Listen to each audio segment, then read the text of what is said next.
Hey everyone, welcome to Buzzing About Romance. I am Becky, and joining me for this episode is Leah. Hello, Leah. Hello, Becky. And Lindsey. Welcome back this week, Lindsey. Hi. And after what seems like 5 million Forever. years, Heather's Yeah. back. Hi, Heather. Hello. Um, Hello. I don't think we've talked about all the stuff that's gone on in your life. No. On the podcast, like behind the scenes, we all kind of know. Yes, we know what's But going Mhm. on. this Yeah. hasn't, like, what, since August to now, this has just really not been Heather's era. No, 2025 has No, not been my family's year. no, So, because no. yeah, a lot of stuff started back way at the beginning of the Yeah, year. so February, our youngest was super sick, had a staph infection, and was really sick for a long time. And then I think it was 5 weeks ago, Justin and I were just talking about that. I fell and shattered my elbow and broke like the tip of my, I don't know. Anyway, I did some You serious broke your damage. My weenus, Heather. You broke your weenus. Yeah, and I broke an ulnar bone. So I have a brand new elbow and some pins and plates in my arm. And it's my left arm, and I'm left-handed. Ugh, so Yeah. many things. Oh, Um, yeah. how are you feeling? Today is good. I tried to explain to Justin that I feel like recovery, and anybody who's had an illness or injury, I feel like you're on a roller coaster in a Sure. tunnel. Like you just never Yeah. know what's coming. You know what I mean? So Yeah. today is a good pain day.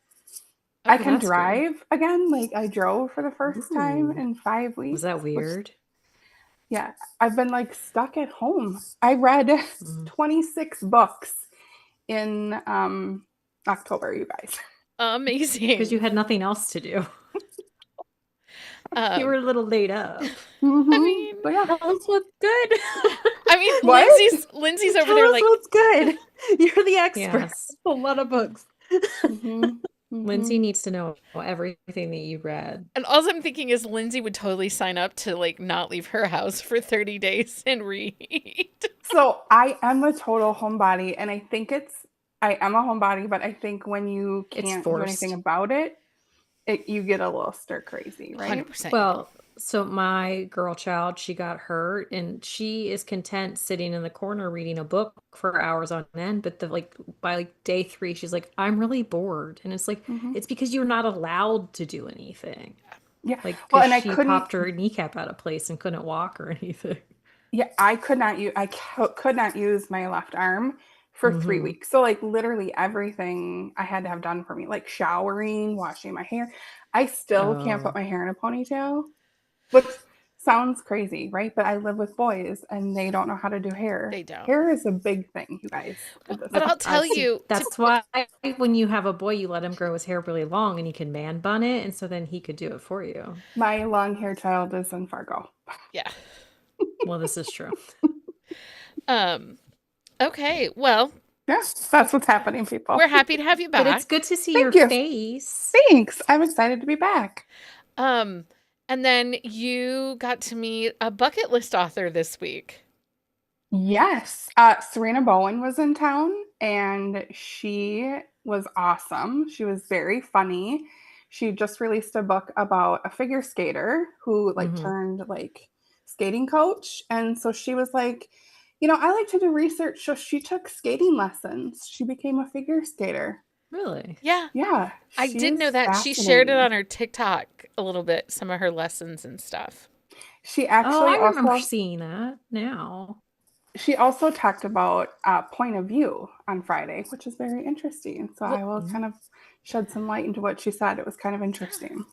I am bummed I did not get to go. Toledo had Romance Con last weekend. So if you're listening and you live in Northwest Ohio or Southeast Michigan and you went to Romance Con, tell us how it was. Let us know. Um, they had great authors. Nikki Payne was Hmm. there, Christina Lauren, CM Nacosta, and then they had tons of indie authors that were also there. I know Lissa K. Adams was there, Bromance Book Club author. Hmm. Maud Winters from uh, she was there. So I know lots of people went. It's just been a couple weeks. So my girl child, Burger Pinky. And then, well, I haven't talked to anybody, so nobody knows this. Yesterday, Mike Brewer went for a bike ride.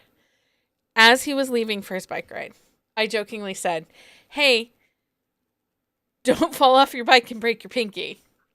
Oh my God. And he went out. He comes home. He hit, like, I don't know, wet pavement, because it's snowing here now. Mhm. Wet pavement or whatever, but he fell off his bike, scraped his knees and his elbows, like, really bad.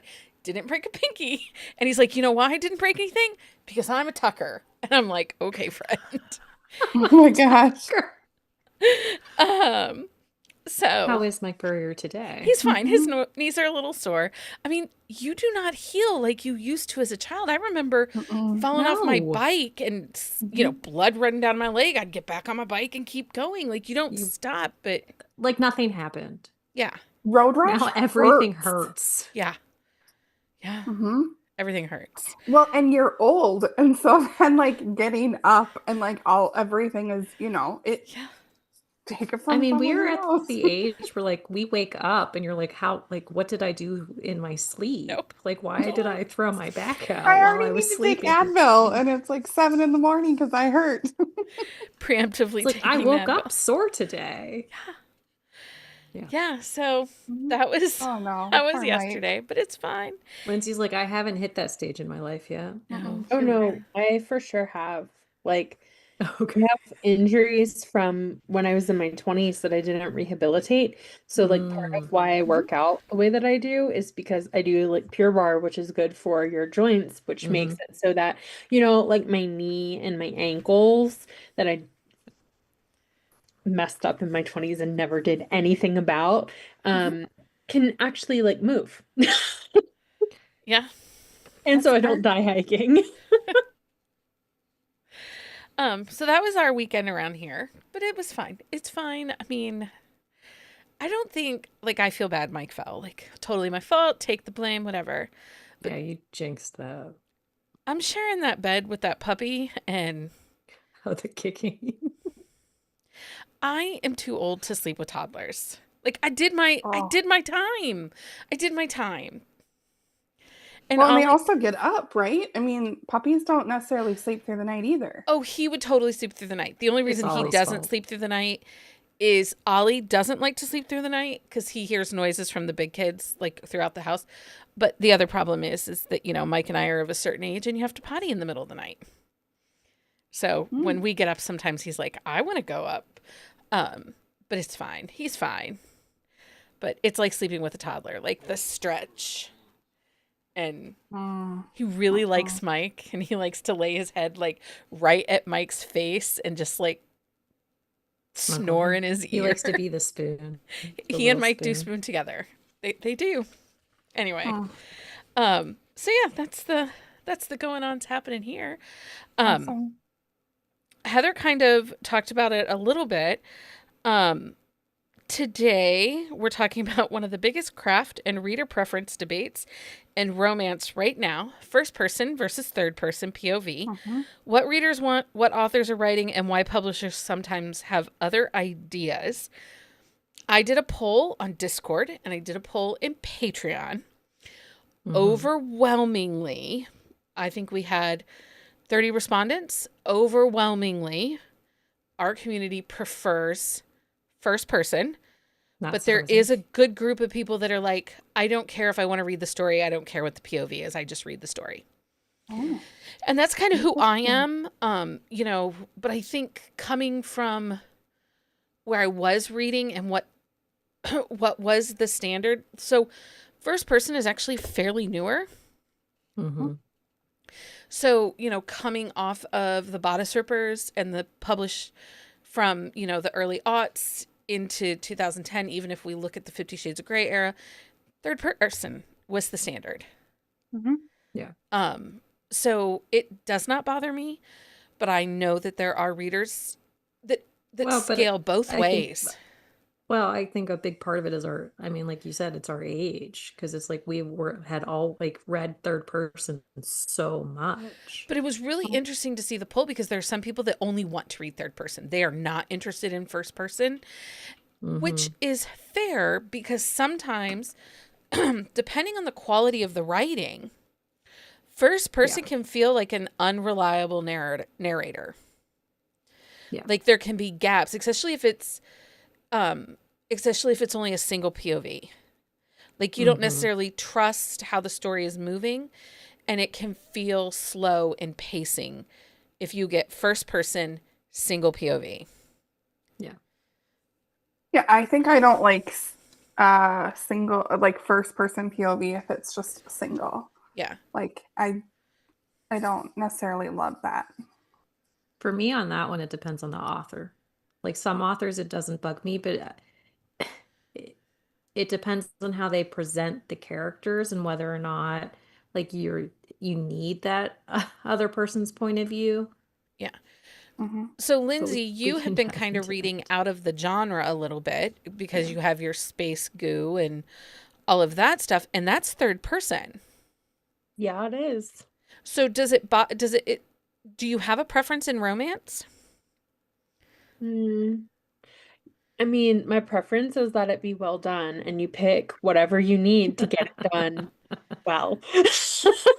I mean, you're not wrong.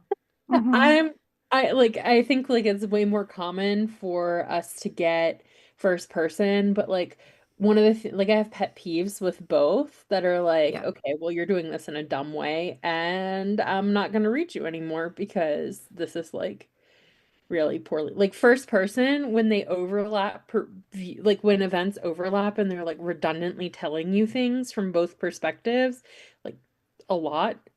I Yeah. hate that so much. Like don't give me two-person view. I Give me don't third-person view in that instance. I don't mind it as a transition. So if the last, say, 3 paragraphs, Natasha Madison does this, and I don't Yeah. mind it in her books. Oftentimes, the last 3 paragraphs in chapter, when you go to the next chapter, it switches POV. The first 3 paragraphs will be, It's not even that much sometimes. Sometimes it's like a half of like it's like a sentence or like yeah. a word of dialogue like that introduces it to the But other I side too. do like that transition because it kind of helps your focus, Mm-hmm. that you are still in that moment. Because, okay, here is my thing. Oftentimes with first person, and I think this is why I do not like duet style of narration. Oftentimes you can be, because this is why I am not a huge fan of S.J. Tilley's books. We're in this immersive scene, like you're really just getting into it. It breaks in the middle of the chapter to give me a chapter of 2 sentences. Then it goes back to the other person's POV and back into this intense narrative. Mm-hmm. I didn't need that chapter of 2 freaking sentences. No. And I often feel that same way in duet styling of audiobooks. Like you're going along, you're hearing her voice, she's talking about things, and all of a sudden you've got, and that's the way it goes. Like some deep, stupid voice that doesn't make any sense. That totally sounded like Cookie Monster. I know, I didn't mean it to. But so it's a very personal preference, obviously. Mm-hmm. But it was really interesting to me because there was a couple weeks ago a literary agent on Threads, which, whoa, that place. The Wild Wild West. The Wild Wild West. She was basically, don't send me a book in first person. Publishers don't want it. I don't want it. Don't do it. Which is really interesting because 90%. But do readers want that? I mean, traditional published readers, they do. Yeah. Because, and this is where that elitism of the elitism of trad pub comes out. They're saying their readers want that. Except if we look at romance coming out of Bloom and Source, those are all first person. And those are the ones making New York Times. Is Nevessa Allen's third person or first person? First. First. She's so first. New York Times. Megan Quinn is. Yeah. And it's always dual point of view too. Yeah. So it's really interesting.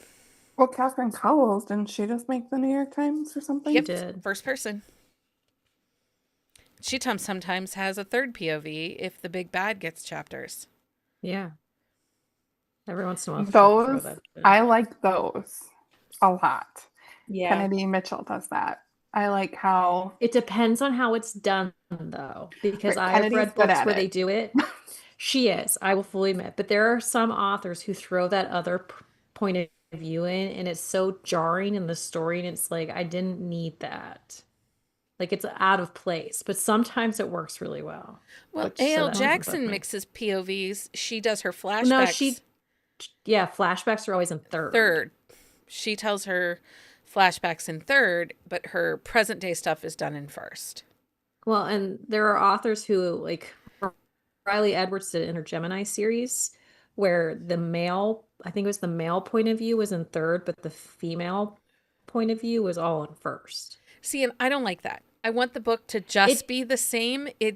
it threw me off. It took a little bit. So because that's And gonna she hasn't mess. done it since, but That's gonna mess with readers' immersiveness. It's gonna mess with yeah. cadence, and you obviously it's to me just looking at how our community pulled with POV, switching Mm-hmm. POV like that. Because the one thing that is hands down people do not want, at least in romance, head hopping.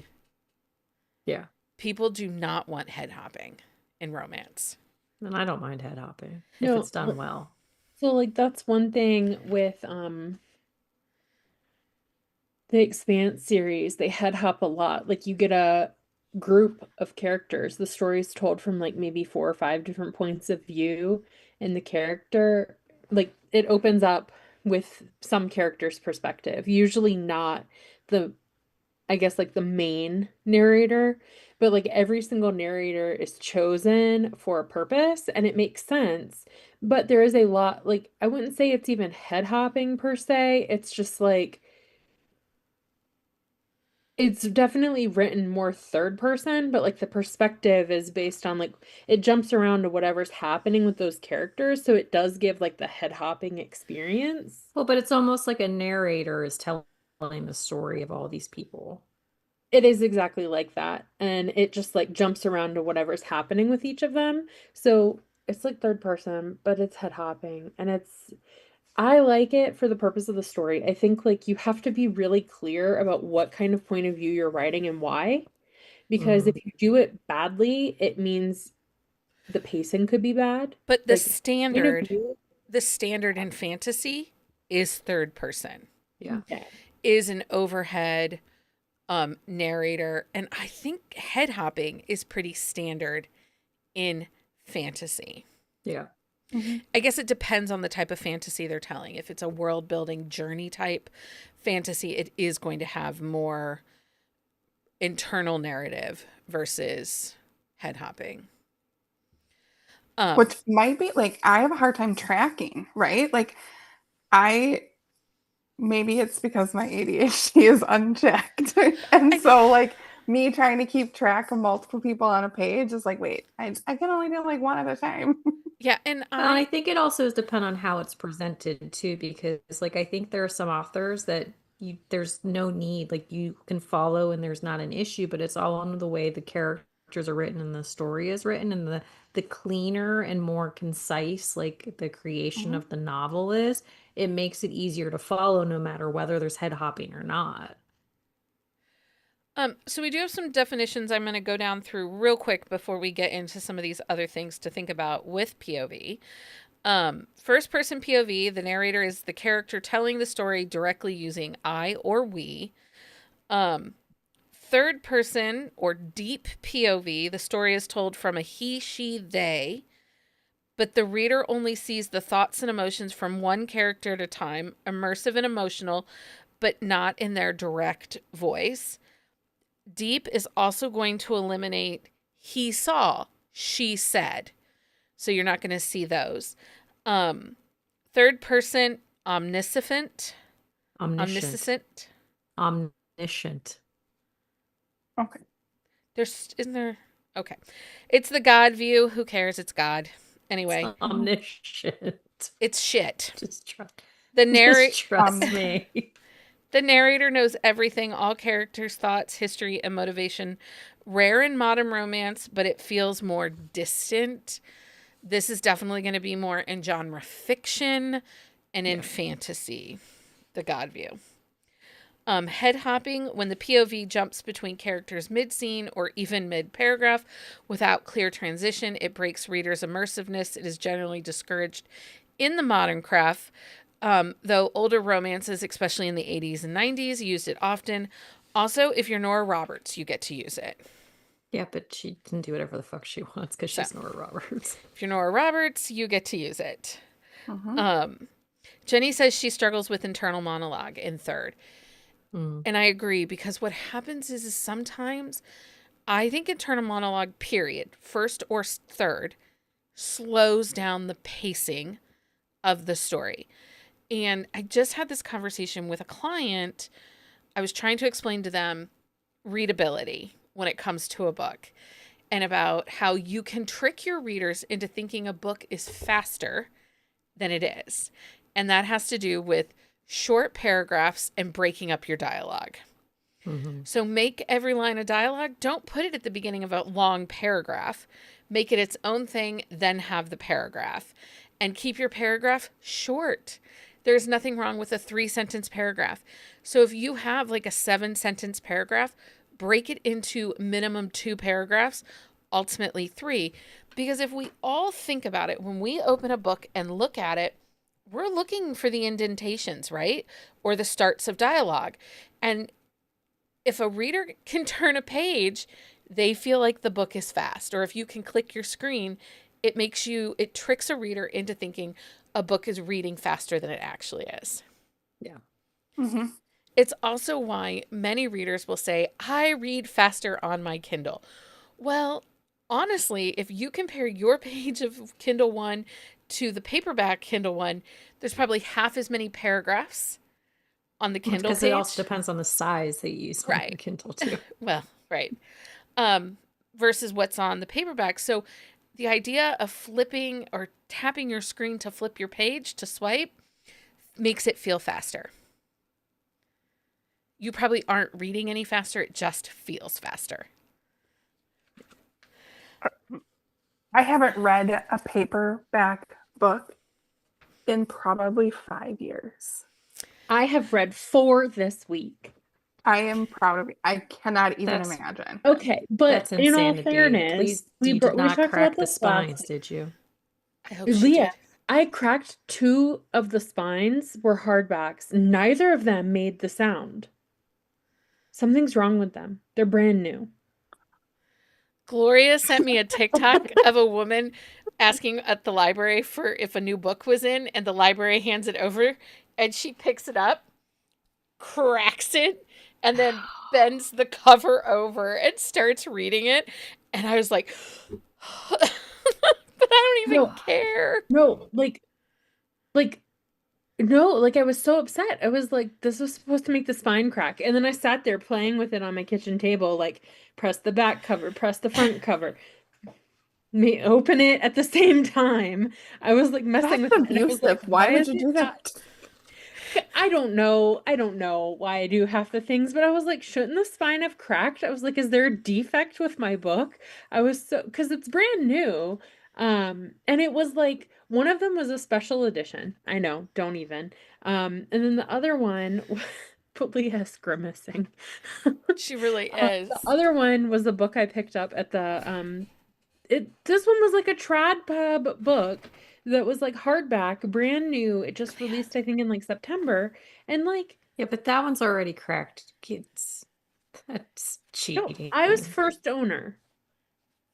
I also messed the pages up when I was screwing around with that Oh one. my god, did you dog ear the freaking pages? No. We used to do that like way back, but I don't do that I mean, anymore. I will fully admit, when I was growing up, like I loved to crack spine because, well, first off, we didn't have e-readers, so you had to read the paperbacks. Mhm. But it's like a well-loved book, like I that's what agree. you wanted. Now it stresses me the fuck out. My mom buys she reads all these books, right? She just reads probably 2 books a week, and she buys them all. She will not use an e-reader. But she gives them to me to put on my bookshelves. And she goes, I know you don't like the spines cracked. And then I always wash my hands so then I don't get any grease or anything.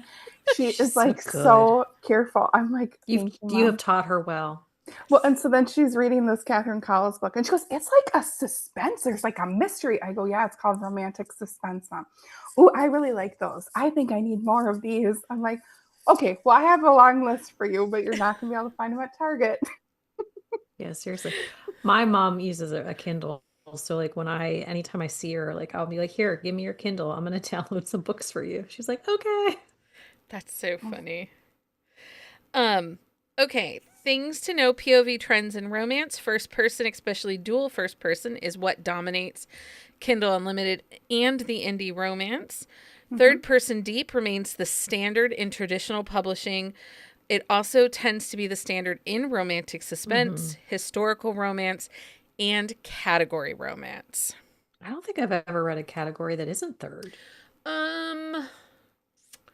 No, I don't think so either. I think all my categories have always been third.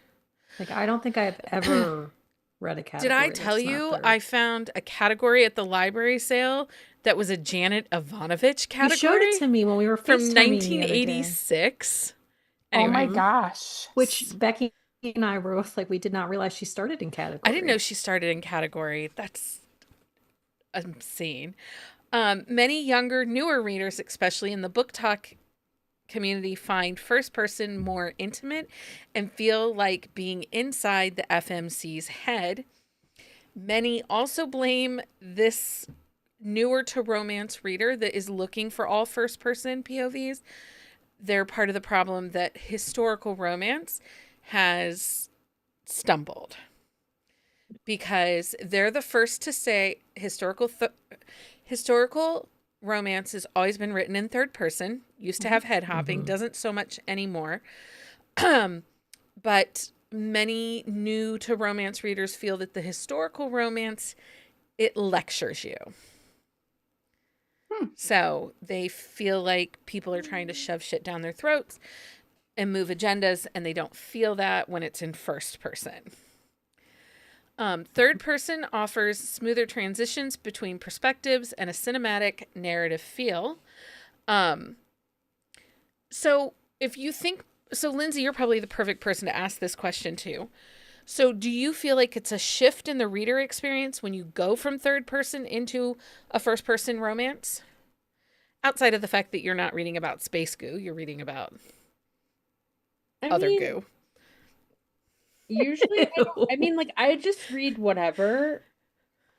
And my only time I complain is when the book itself is poorly written, and it's never usually a complaint about point of view. So, like, usually I can just go, like, outside of this year, usually I would read, like, anywhere from 3 to 6 books a week. And I would just like fly through them, like one book straight to the other. Don't care about point of view. It's fine. Like once I start reading a book, I'm in a new mind space. It's like walking into a different room. Like in the kitchen room, there's food. When I'm in the new book, I know there's whatever tropes are for that book. And like my expectations are usually in line with like what kind of book I'm reading. Like what are the tropes, like what's the blurb, why am I interested in this book, and that kind of like sets my expectations. And then when I start reading, I usually am able to like fully immerse no matter what, unless there's bad writing. Like pacing issues are like the first thing. Dumb shit, sorry. No, it's Why are you fair. saying you're sorry? Just say That was it. just like dumb stuff like what Amy Dawes did in that god awful book, God. like that have scarred me. Why did you bring that back up? I'm just telling you the kind of stuff that ruins a book for me, Leah. Like that is months later, years later, I'm still gonna be like, that time that lady ruined everything for me. We can never ask for ranch at a restaurant ever again because of that lady. I'm just grateful takeout. Stop sending pictures of ranch in we got takeout yesterday, and it had like little cups of ranch in it, and that was honestly what I thought of. I hate this book. Like I don't eat ranch. I changed my dressing preferences subconsciously. Okay. I'm glad I didn't read it because I do like a good homemade ranch. Oh yeah. Oh, I do love a homemade ranch. I will still eat that. I will not get the specific. Anyway. Anyway, But yeah, that's the kind of stuff that like really starts my irritations with a book. Like it's usually POV is an afterthought. Like once I'm irritated with a book, then I'll find everything that's wrong with the book. Fair. POV is an Okay, afterthought. so for Heather and Leah, oftentimes romantic suspense will be written in third person. I Yeah. think most of Susan's is done in third, right? Susan only writes in third, and she will never write in first. Right. She's been, Direct quote from that woman. yeah, she's very clear about it. well, I have not even noticed, and I read Susan Stoker. So what does that tell you? I'm not very observant.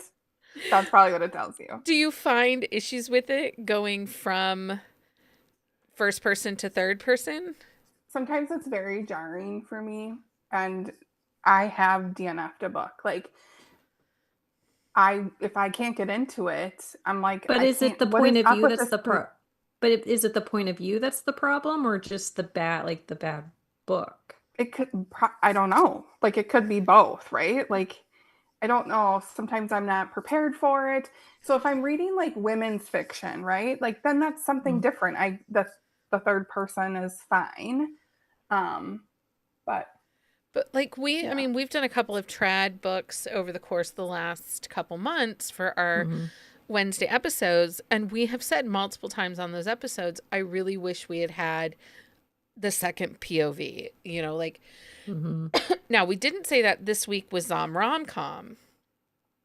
No, but it was third, and it was set up a little bit differently too. Yeah. I wonder if that is where my issue with some trad pub comes from. It likely is. It really likely is. Sorry. So sorry. It really likely is.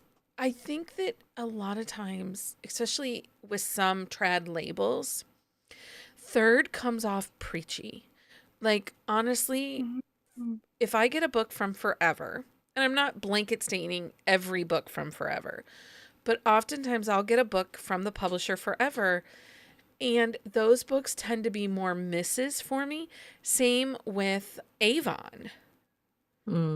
Those tend to be more misses because those editors are firm in third, and they always feel a little preachy, a little lectury in the writing. Instead of telling me a story, it feels like it's lecturing me a story.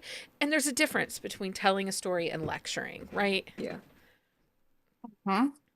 So I'm really good with words tonight. Do you think in trad pub though they use the third like you know how like there's the singular view third person? I do think they do that to build yearning because like I've noticed you'll get like,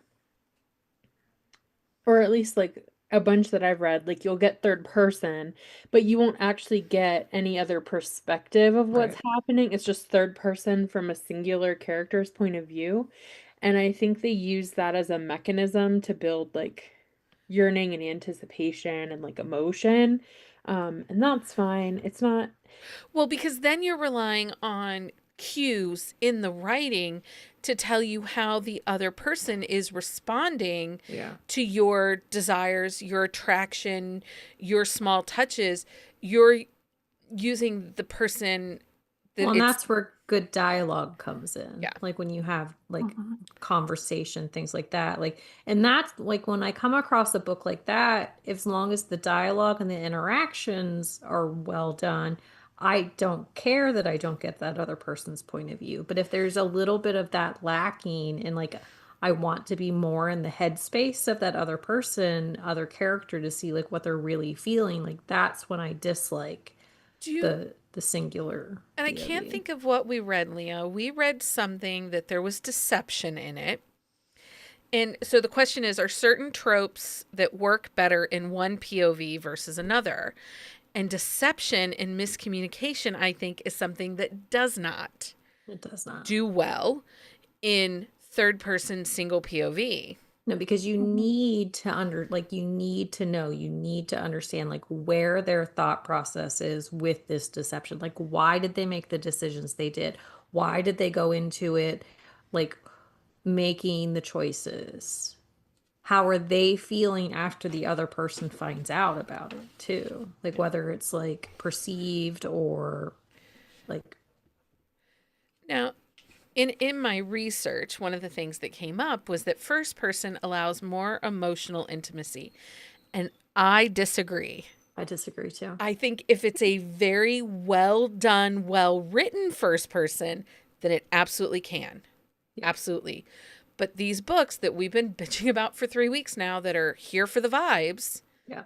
There's there no is like no real, emotional intimacy because no. there's no yearning. So Heather, I don't There's think, more problems wrong with them though yeah, than just that. well, there It, is. There's there's like, just go, Okay, Lindsay. but Let it wait. So go. I wanted to tell Heather this story. So Heather, I was Mm. working at the bookshop last weekend, and this woman was like, "I really want small town romance," and I said, "Okay." So I took her over and I showed her some, and I said, "Oh," and there was a Laura Pavlov there, and I was like, "Oh, here, this one she writes small town. People really like them." I said they're soft and easy reads. She goes, "Yeah, I read that." I shut the book and can't tell you a damn thing about it.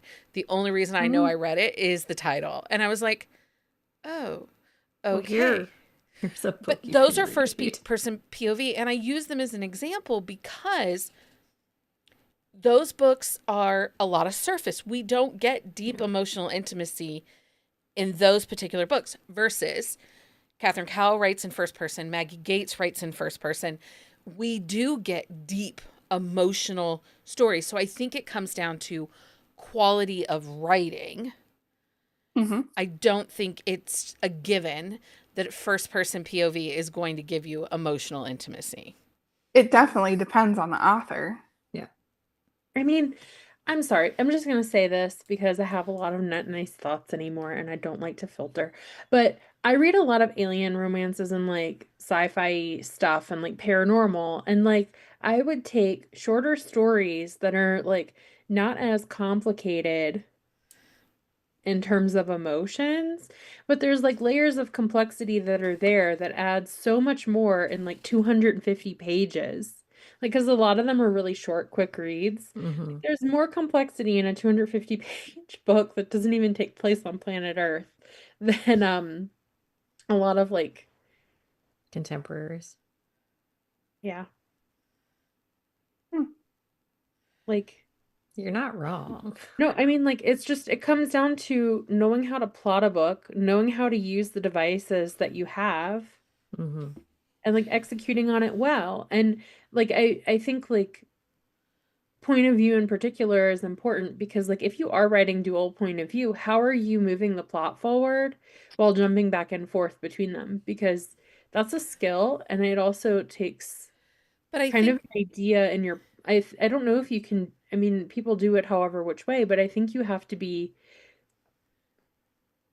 aware of like potential plot holes probably more so in dual first person Hmm. and Well, third. but that's also like my thing is like that's also where a really good editor is worth their salt because Yeah. like Mhm. you can have an author who writes a great book, but it's still flawed. But if they have a good editor who goes through and says, I need more stakes here, I like, right. why are these Well, parents not showing but back there up are some here? authors that are never, no matter how great their editor is, they're always Yeah. going to write surface. They're not used, Yeah. there's not a self exploration, which is one of the things that I think third deep. So if we think of a Krista Sandor book, Yeah. let's think Not Your Average Vixen, that's third deep. That's Yeah. third person deep. And if we think about it, that book gives us an expansive world, Mhm. multiple arcs, Yeah. Mhm. emotional intimacy, and it feels cinematic with how Mhm. she writes, Yeah. which I think that's part of the reason that trad tries to stick to third person POV Yeah. because trad is also looking at the other rights that this story could launch. Yeah. TV, audio, shorts, whatever. Yeah. So, But again, like I'll go back to that, like her point of view, I don't have a problem with like how she writes point of view. Like one of the things that make her a great author to me is that like even though she writes very long books, the plot is still tight. Like everything serves a purpose. She will cast out a wide net of loose ends to wrap up, Mm-hmm. but she doesn't leave anything loose in the end. So like you get a complete story, and like she's a great example of like an author, I feel like, who uses a whole toolkit to deliver just like really top-notch romance. Yeah. Yeah. So we talk about industry standards, and I think, and this is something that feel like we've been yelling about since 2023. Right now, TradPub is building their profits on the backs of indie authors. Yeah. You know, just this last week, that Firefighter series, the 3-book multi-author series, got picked up. Fight and Yep, got picked up by Zando. You know, we are seeing weekly a title getting picked up into TradPub. Many authors that, you know, were indie are now, you know, TradPub. And I say that because one of the things that I think that indies can do is they have more freedom than a trad author. Yeah. You get to choose your editor. You get to choose the way your story and series works. You get to take risks that a trad author and a trad publisher are not going to take. And what can happen is, and it's kind of what we saw with like Lights Out and even like Kennedy Ryan's books, even trying to think. Even like Maggie Gates books and stuff like that have gotten picked up for trad, they took risks that were against the current flow or the current expectations, and were able to do some things. I mean, Victoria Wilder with her Bourbon Brothers series, she was able, you know, to take some risks. She wrote suspense in first person, which was different.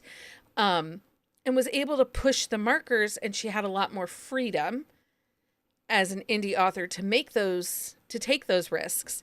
Now she's been picked up, and you know, who knows what the next series will look like? Will publishing allow her? Because we've even seen that happen for us with an author, right? Like, oh my God, we love this author. We're so excited you got picked up for a trad deal, and then we read the trad book and we're like, well, it's like, I mean, I've never read her, but just from what you guys have said, Helena Hunting, her indie books and her trad books have very different voices. 100%. yeah. And different spice levels too. Mm-hmm. I mean, not the chess pieces one, the one where they're all named after chess. But it's Montlake is Montlake is a different. Montlake is a different style of book of editing. There's a little more freedom in the way that the we're talking authors are about allowed her to ones craft that them. she had that sister series with St. Martin's Press. Yeah. So that Kiss My Cupcake was with Forever. Is funny. Like her books, she embeds humor so effortlessly in her books, and that sister series was not funny. No, it didn't read like a Helena book. Well, and we've seen that with other authors too. Like when like they have like their indie books, they take risks, they do what they want, and then they're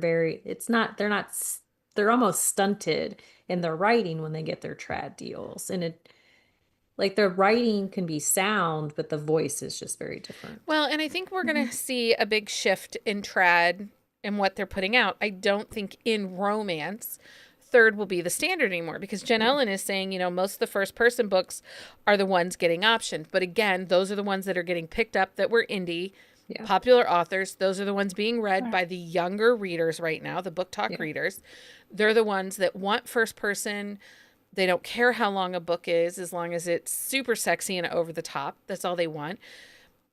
But if we look at Tessa Bailey, is she writing third person? Is her new series? Yeah, her new series is third person. I think she's done both. I feel like I've read something by her that's in first.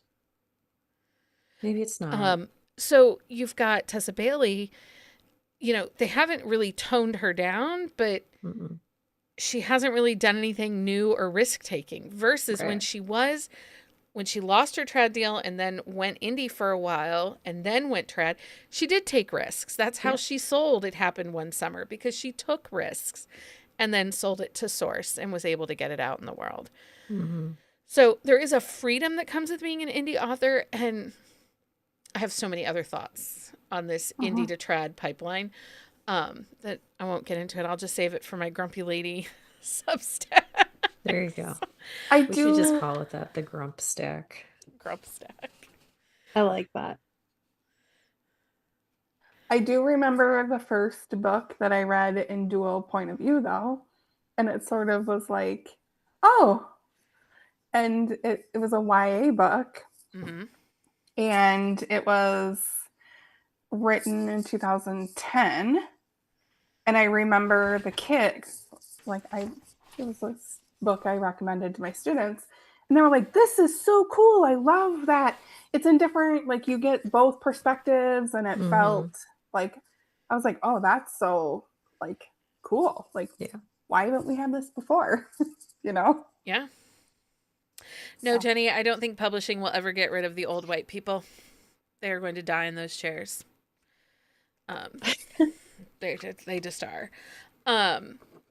So do you think one POV is sexier than another POV? So are the sexy times, the spicy times, are those better in first person, or are those better in third? It doesn't matter, because it depends on the author. It is how the book is written. Like, because I have read third person books that I'm like, hot damn. But I've also had that exact same thought in a first person book. So for me, it doesn't matter. It depends on how the book is written. Because if it's written well, the point of view doesn't matter. Okay, here's my next question. Do you think first person makes it harder to remember characters' names? I know you do. I think a bad book makes it utterly forgettable. Yeah. If it's a really good book, I'll remember the characters' names. I If do it's think it's not- harder in first person to remember a character's name. I Especially if don't the think it author is. doesn't at the put top it. of the chapter. But so I many like- don't do that. Yeah. I think it depends.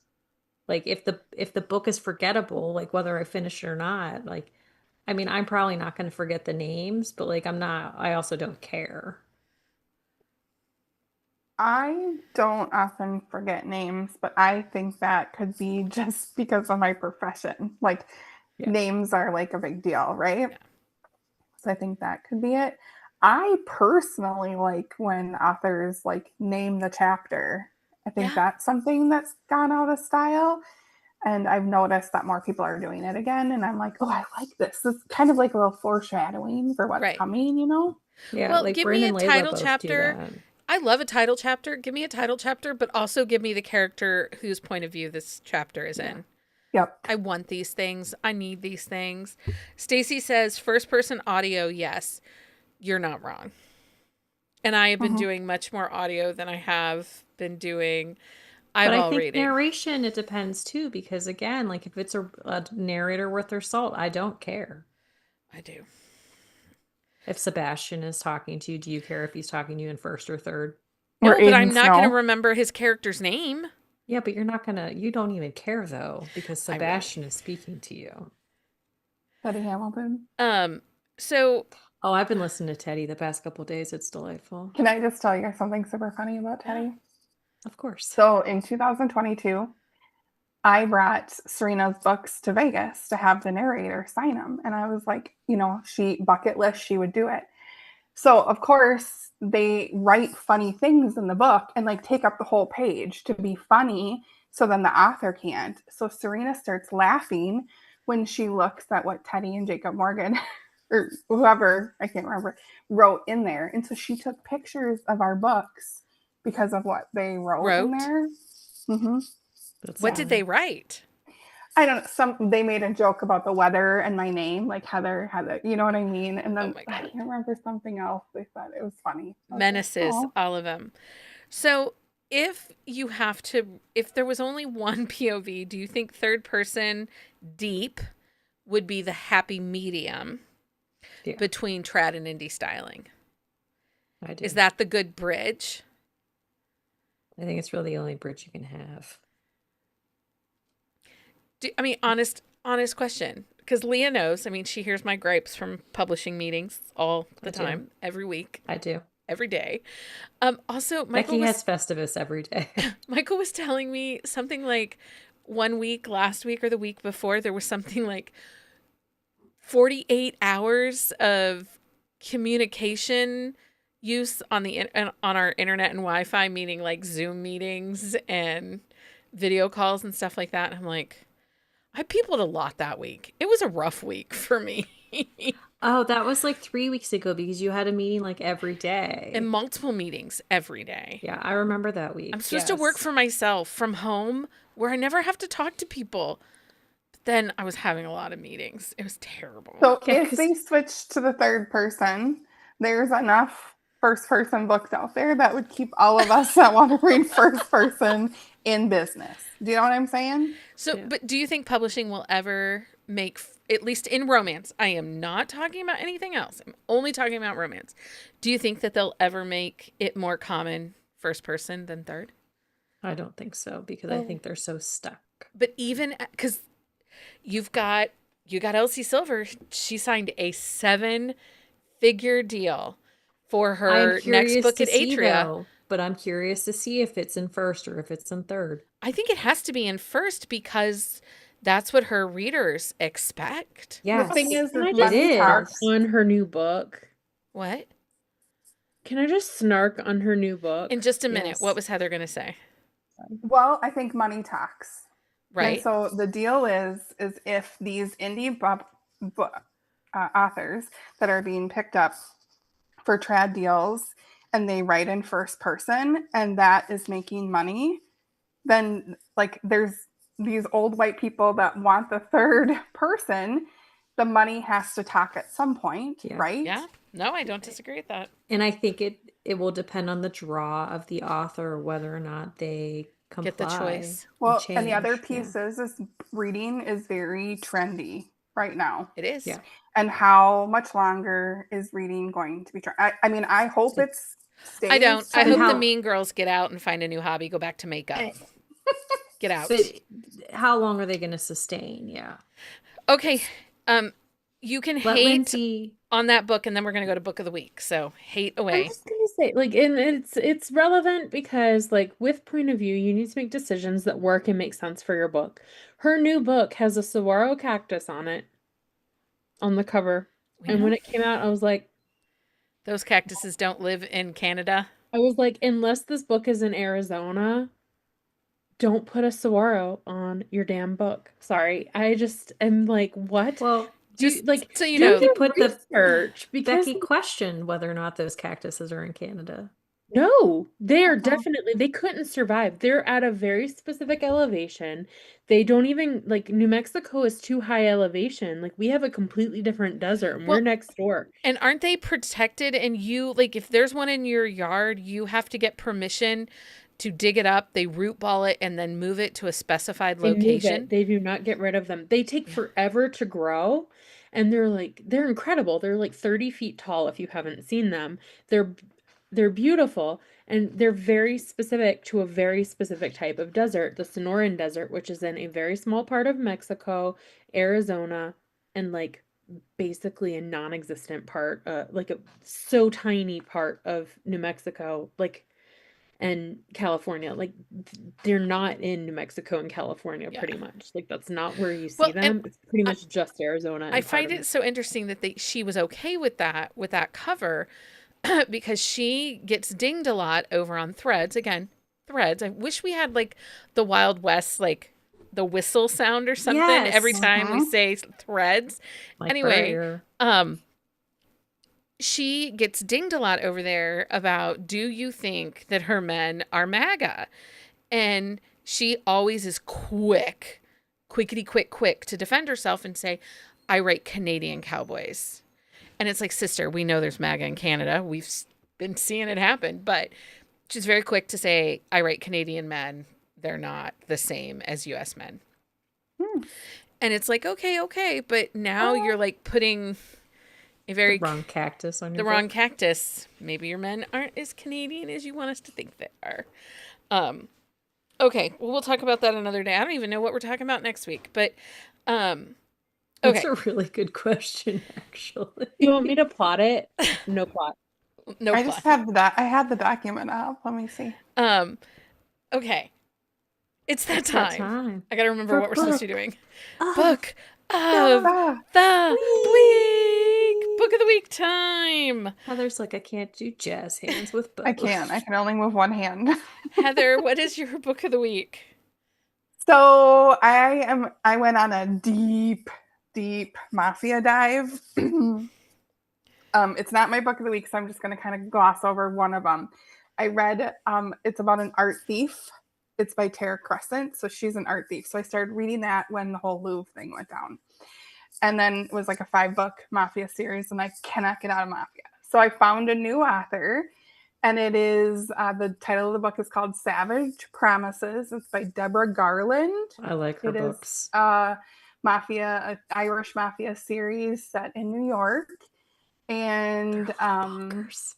it's these books are like 348 pages, and it is like an Bonkers. emotional roller coaster, and it's all over the place, and there's like angst and there's drama. It's like messy family So and messy.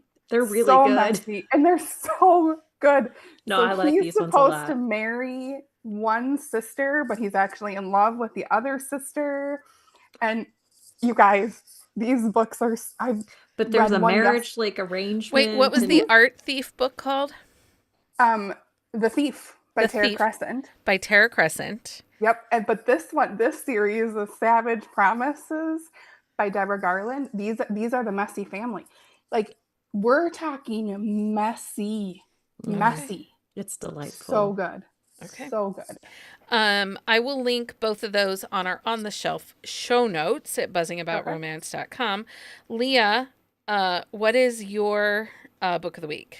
So I read a new author. Her name is Mackenzie Madden. I was reading her author notes in the back, and she started as a Wattpad author, and she does like there's a couple other things that she does too, but it was not Wattpad length, which made me very happy. But it's called The Ring Thief.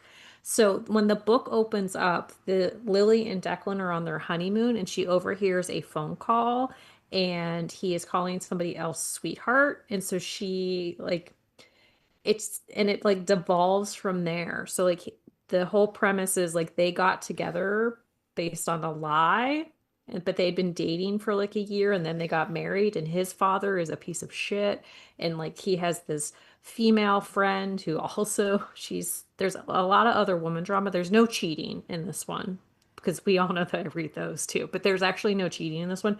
But it was actually really enjoyable. I liked it. It was there's a lot of there's messiness in it, in the sense where like he comes from like an abusive background, and like he's a CEO, but he steps down, and he basically grovels for 90% of the book because like he recognizes like how big he fucked up by not trusting her. And I was pleasantly surprised because I came across it on the TikTok, and I was like, I'm gonna give this a whirl. And I typically like will just go find like that little piece in the book and then like get out of it, because like 3 paragraphs later, I'm like, this is really dumb and I don't want to read this. But 3 paragraphs later, I was really like invested. So yeah, it was very good. Okay. Lindsey, what's your book of the week? So, I went to a book I guess like a book fair at a brewery a couple weeks ago. Oh, like a pop-up. Yeah, I did. And I picked up an embroidery of souls by Ruby Martinez, who is a local author here. And it was like signed, and I'm very excited. And I'm hoping to go to like an author event. But this is part of my like, I'm actually going to read my physical copy books initiative. So I cracked started the reading it. spine, I read didn't like you? 75%, 80% of it. I have a little bit more to go, but the book is really good so far. Like I've really enjoyed it. It is the female main character is a thread weaver, so she has thread magic where she like Oh, that's To cool. seal people's fate by weaving thread. So like death, love, whatever she wants you to suffer, like she can make that Nice. happen. And she's summoned to serve the queen. Her mother is like suddenly disappeared. Her love interest they get paired up to solve um to investigate a serial killer who's like going around and killing people, like basically a person a week. It's crazy. It's like drops you right into the world. The female main character has anxiety, and that's like not I don't I don't remember reading a lot of characters in like a romantasy type book where Mm-hmm. the female main character has like from the beginning when you meet her, like the representation for that is pretty consistent and Awesome. good. And That sounds really really interesting. enjoyed this book so far. I love it. The cover's beautiful. Um, I'm so the excited spine for you. did not crack. This is the one I was talking about earlier. Spine would not crack. Um, Okay, real quick before I say my book of the week, before I jumped onto this, I was on Instagram. Do you know Chicagoland bookstores came together and they have a book trolley? You can rent a trolley for a couple hours and it'll drive you. There are 4 different routes you get to pick from, and you stop at like 4 to 6 indie bookshops on the trolley and you can have drinks. It's like a party bus for Christmas and books. that sounds awesome. That sounds fabulous. I In want to do Chicago, this I'm in going to Chicago. Chicago next summer. Chicago is so Well, this is for Christmas. glorious. Like this is happening right It's now. just for Christmas? I think so. It was a holiday book trolley. Anyway, okay, That sounds fun. right? Oh. So my book of the week is Mistletoe Masquerade by Jill Ramsauer. It comes out November the 19th. This was a short. I've not read this series yet. I haven't read book 1, and I think book 2 is out already, maybe? It's out already. No, this is the one that she just finished. I think it was book 3 that just came out. Is This it is part of the Burn series? this is part of the It's this- Moretti. It's the spin-off of the Morettis, and Mm. I'm pretty sure book 3 just came out because it's the neurospicy hero. I think there's only 2 books of this series out right now. I think there's 3. Mm, no, I think book 3 does not come out till August. Of I'm like, August. I did not read. Yeah, no, So I it think comes out she's in only August. got 1 book out then for this Moretti, for the Morettis. No, There's there's 2. Okay. Devil's Thirst and Death's Favor. So this is part of that series. And I I will haven't say read Jill those. Ramsauer writes a really strong novella. She really does. It was the perfect balance of spice and story. It's very much insta love, lots of insta love characters. It's a Cinderella retelling. You do meet these characters in book 1 and book 2. So, but I wasn't lost just picking this up. It did make me want to go back and read book 1 and book 2 of this series. Oh, I did book 1. He's a little bit of a psycho, and I really enjoyed I was him. going to say, I thought someone had said like he's over the top. Oh, he is. He stalks her. He totally stalks her. Do we see Totally. Ollie over here snicking his nose up? No. Oh, yeah, there he He's is. trying to Somebody I met on Friday night was like, I really like mafia, but I don't really like murder. And I'm like, okay, so then Jill Ramsauer is your gal. I'm like, 100%. Just start there. Just read Jill Ramsauer. Yeah. Stanley. Sorry. The cover is great for this one. The Mistletoe Masquerade. Yeah, it's really It's great. very pretty. He's very attractive. I really enjoyed the book. So I highly recommend it when it comes out on the 19th. And I'm got so many holiday novellas and books that I need to read, so probably for the foreseeable future it's going to be a little bit of Christmas books my way. Okay, Patreon update. You can join us over on Patreon. We appreciate all your support. I finally came up with a really great idea to celebrate everyone who's been with us for 5 years. And so hoping to get those made and out in the mail in the next month. And then make sure if you're part of Patreon, you've updated your address because I will be sending Christmas cards out with some holiday goodies in them. I'm really proud of myself. I made like a whole holiday Christmas bookish sticker sheet all by myself. Nobody else had to help me. That's so exciting. Nice. I did it all myself. It was, why are you laughing? I'm laughing. I was really proud of myself, Leah. I know, and they're really cute. They are really cute. It just made me giggle. I'm I might sorry. have to get a different friend. Make sure Becky, you're you're stuck with me. It's too late. make I mean, sure we you're own a business together. You have no choices now. I really don't anymore. Make sure you're back here Wednesday night, 9 p.m. Eastern Standard Time. We're reading Hard Knock, right? Hero, Mhm. Hard Knock Hero Hard Knock Hero, and by Hannah Shield. Hannah Shield. I don't have it on my Kindle. I just went to look on my Kindle. I haven't downloaded it yet, so guess we know what I'm doing tomorrow. Yeah, it's book 1 of that series. Yeah. And everyone comments on the Instagram post about his shoulders and his back muscles. They're very nice. Nice. And then we'll be back here Sunday. I don't know what we're talking about. We'll figure it out. We might change it. We have a topic. We do, I but don't I'm know not what it sure is. it's one we wanted anymore. So Oh, I don't even have a clue what it is, but I know that we have. we have one. We'll talk about it later. We'll figure it out. Okay, you can find a list of our upcoming Wednesday episodes over on our website. And then you can find all the definitions we talked about in Point of View over on our On the Shelf show notes at buzzingaboutromance.com. Make sure to follow us on socials. Please leave us a review. I think that's all the things. I think so too. Anyway, thank you everyone for hanging out with me this evening. It's a good time as always. Yeah, super fun. Good to be back. It's nice to have you back. Until next time. Happy reading, everybody. Bye.